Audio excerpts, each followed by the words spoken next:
সিমগুলো এনেছি মামা শ্বশুর বাড়ি থেকে। এত সুন্দর টেস্ট, তাই ভাবলাম আপনাদের সাথে শেয়ার করি।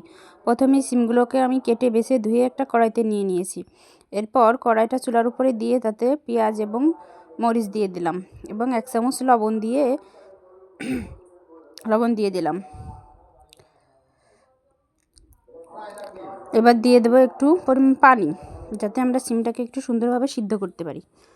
পানি দেওয়ার পরে আমরা সিমটা একটা ঢাকনা দিয়ে ঢেকে দেব। 5 মিনিটের জন্য ঢেকে দেব সিদ্ধ হওয়ার জন্য। 2 মিনিট পরে আলগা করে সিমটা একটু নেড়ে নেব, উল্টে পাল্টে নেড়ে দেব।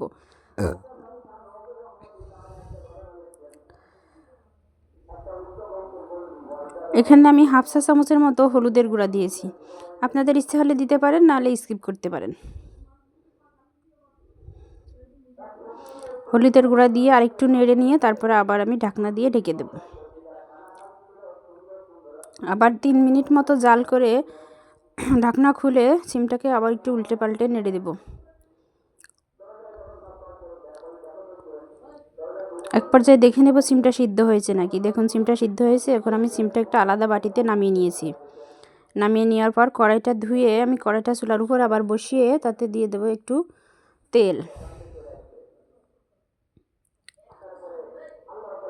তেল দেওয়ার পর আমি দিয়ে দেবো কড়াইতে তেলের উপরে দুইটা মাঝারি সাইজের রসুন এবং একটা পেঁয়াজ, সাথে আমার দুই টুকরো কাঁচামরিচও চলে গিয়েছে। অসুবিধা নাই, একসঙ্গে লাল লাল করে ভেজে নেব। তারপর দিয়ে দেবো 1/2 চা চামচের মতো কাঁচা জিরা।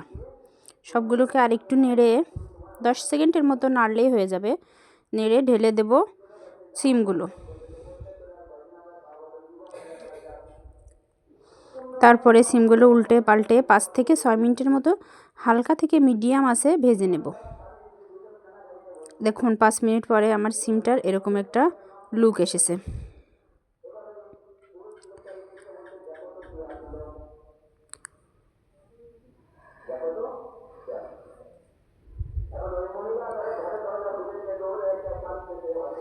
আমার সিমটা ভাজা কমপ্লিট।